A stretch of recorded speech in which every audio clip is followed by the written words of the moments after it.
김영삼 대통령은 임기 말에 도래한 IMF 외환위기로 인해 지지율이 10% 아래로 떨어지고 말았는데요. 그래서 대차게 까이고는 있지만 공직자 재산 공개나 금융 실명제 등의 시행으로 임기 초반에는 지지율이 83%까지 오르기도 했었습니다. 김영삼 대통령이 이룬 업적으로는 일본에서 모셔가겠다던 조선총독부를 속 시원하게 때려부셔 버린 것도 있죠. 뿐만 아니라 그는 하나회 숙청이라는 일도 해냈는데요.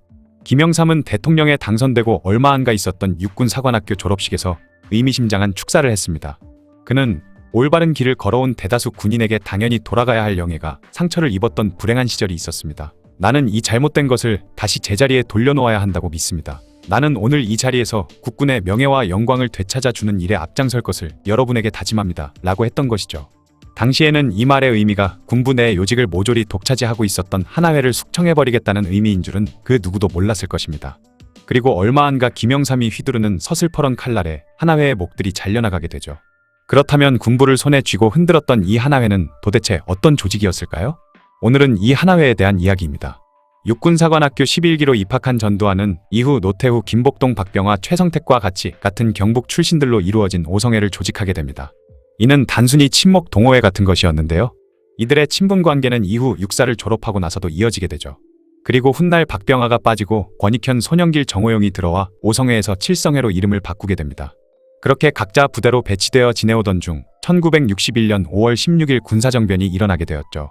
이 소식을 아침에 듣게 된 전두환은 뒤늦게나마 5.16 쿠데타 세력에 합류하기 위해 육사 생도와 졸업생을 동원해 5.16 쿠데타를 지지하는 시가 행진을 벌였고, 이 덕분에 민심이 쿠데타 세력으로 많이 쏠리는 계기가 되었던 것입니다.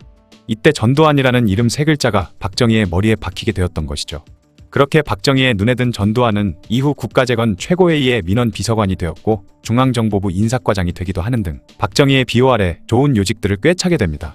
그럴수록 전두환은 박정희의 충성을 바치게 되었고 5.16의 중심 세력이던 육사 8기들의 견제와 자신만의 세력을 만들어야겠다고 생각한 박정희는 자신의 전속부관 손영길을 비롯한 전두환, 노태우 등에게 육사 출신들이 똘똘 뭉쳐 자신을 도와줘야겠다며 육사를 장악할 것을 지시하게 되죠. 그리고 노정기, 박감용 등이 멤버로 합류해 이들은 10명이 되었고 이를 텐 멤버라고 불렀으며 이후 그들은 육사 내부의 영남파벌인 일심회라는 비밀 조직을 만들었습니다. 그리고 이 일심회는 태양을 위하고 조국을 위하는 하나 같은 마음이라는 뜻의 하나회로 명칭을 바꾸게 되었죠. 하나회의 이름의 의미도 박정희에 대한 충성이 여실히 드러나는데요. 태양을 위하고에서 태양이 바로 박정희를 뜻하는 것이었기 때문입니다. 이후 박정희는 육사 11기가 중심이 된 이 하나회를 적극적으로 밀어주기 시작했죠. 전두환은 동기들 중 소령진급이 가장 느렸었는데요. 이후 하나회의 수장이 된 전두환은 박정희의 적극적인 지원 아래 동기 중 가장 먼저 대령으로 진급했으며 그리고 동기들 중 가장 먼저 별을 달기도 했죠. 전두환이 준장으로 진급할 때 박정희는 전두환을 청와대로 불러 일심이라는 글자가 새겨진 지휘봉과 크라운 승용차를 선물로 주기도 했습니다. 어쨌든 이후부터 하나회는 급격히 세력을 불려나가기 시작하는데요. 하나회의 멤버로 들이기 위한 조건을 만들었는데 그 중에 영남 출신이 가장 중요한 조건 중 하나가 되었죠. 그리고 선배 기수에 대한 충성심과 의리를 중점적으로 봤으며 한 기수당 10명 정도를 멤버로 영입하기로 정했습니다. 또한 선후배 간의 명령을 복종하고 하나회 멤버들끼리는 경쟁을 하지 않으며 이를 위반할 시에는 인격 말살까지 감수한다는 행동 강령까지 만들었죠. 그렇게 그들은 후배들 중 영남 출신의 똑똑하고 싹싹한 인물을 점 찍은 뒤 비밀리에 그에 대한 뒷조사를 시작했는데요. 성적이나 성격, 교우관계, 건강상태에다가 아내의 사생활까지 엄격한 심사를 거친 뒤 육사 11기의 만장일치를 통과했어야만 해당 인물에게 가입 제안을 했던 것이죠. 그렇게 하나회 멤버로 영입된 인물은 다시 자신의 기수에서 괜찮은 인물을 선별해 같은 방식으로 조사를 한 뒤 영입을 했으며 하나회로 뽑히면 좋은 요직에 배치되고 빠른 진급 등 여러 특혜를 받게 되었습니다. 그러다 보니 군 내부에서는 하나회라는 비밀 조직의 존재가 조용히 퍼져나갔고 하나회에 가입 제안을 받는 것 자체가 군인으로서 자신의 능력이 인정받았다는 걸 증명하는 최고의 영광이라고 생각할 정도였죠. 하지만 하나회에 들어간다는 것이 자신의 능력이 특출나서 들어갔던 건 아니었습니다. 어쨌든 점점 세력이 비대해져간 하나회는 200여 명이 넘는 규모로 성장했고 비밀리에 행동했기 때문에 점조직 형태의 조직이 되어 11기만 전체 멤버의 명단을 알 뿐 멤버들끼리는 서로 같은 하나회 멤버인지도 모르고 지냈었죠. 이후 하나회 멤버들은 수도경비사령부, 보안사령부, 특전사령부, 대통령 경호실 등 주요 요직을 모두 꿰차기 시작했으며 인사, 진급, 보직 등에도 수많은 특혜를 누리게 됩니다. 하나회 멤버들끼리 서로 밀어주고 끌어주며 자기들끼리 헤쳐먹으면서 인사청탁에 온갖 비리가 판치는 군대가 되어버린 것이죠. 그렇게 하나회는 절대적인 권력을 가진 박정희 대통령의 도움을 받아 승승장구하고 있었습니다. 그러던 1973년 전두환과 하나회에게도 엄청난 위기가 찾아오는데요. 1972년 당시 수경사령관으로 복무하던 윤필용 소장은 국가재건 최고회의의 비서실장 직무대리직까지 수행했을 정도로 박정희 정권의 주요 인물 중 한 사람이었죠. 그리고 이 윤필용은 하나회의 뒤를 봐주고 있었던 것입니다. 그러던 1973년 4월 윤필용은 비밀리에 평양에 가서 김일성과 비밀회담을 하고 온 중앙정보부장 이후락과 술을 마시게 되었는데, 이때 윤필용은 신라 김춘추가 고구려를 갔다 와서 왕이 되었듯이 형님도 북에 가서 김일성을 만나고 오지 않았냐. 각하께서 연로하시니 이후를 생각해야 한다. 형님이 후계자가 되어야 한다. 형님은 중앙정보부장이 어울리지 않는다. 훨씬 더 높은 자리에 있어야 한다. 영감이 혁명할 때 나이가 몇이었더라? 라는 식으로 말을 해버린 것이죠. 그의 이 발언은 얼마 안가 박정희 귀에도 들어가게 되었고, 박정희는 이 일을 쿠데타를 모의한 것으로 보고 윤필용을 급히 체포했으며 하나회 멤버이던 손영길 준장을 포함해 장군 3명과 장교 30~40여 명이 줄줄이 체포되었습니다.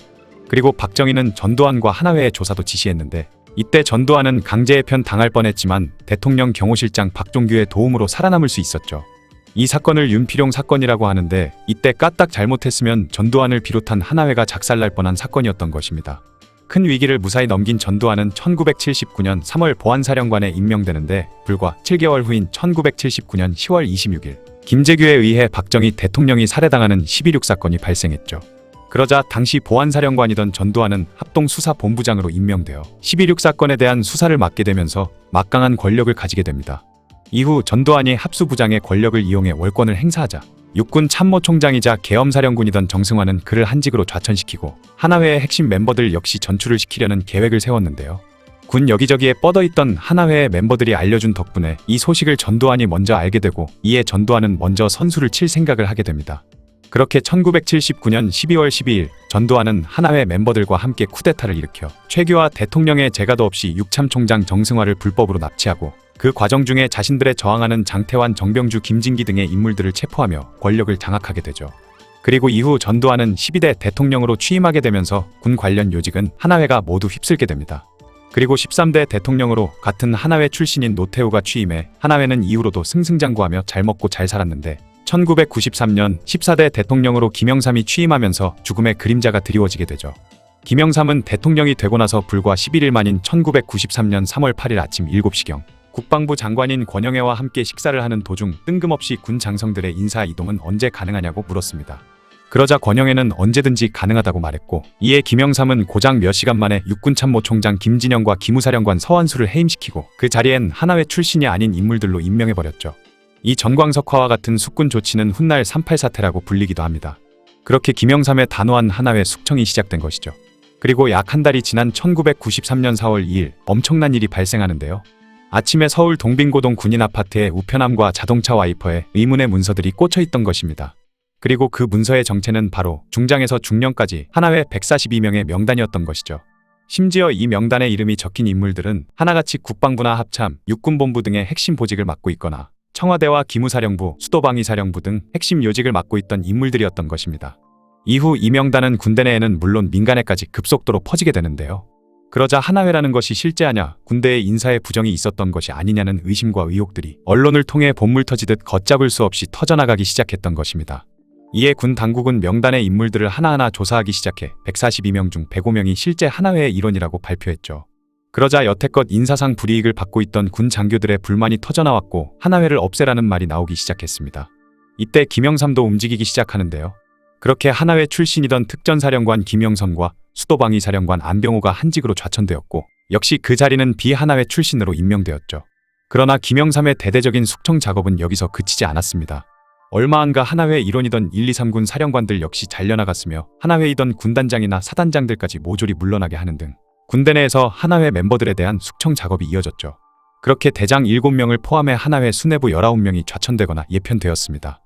그 이후 다시 칼을 빼든 김영삼과 군 수뇌부들은 남아있던 하나회 출신 장성들과 영관급, 위관급 할 것 없이 하나회 출신들은 대부분 예편이나 한직으로 좌천시켜버렸죠.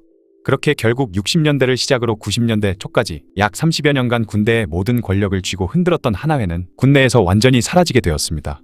그렇게 김영삼이 해낸 업적으로 하나회 청산이 추가되게 된 것이죠.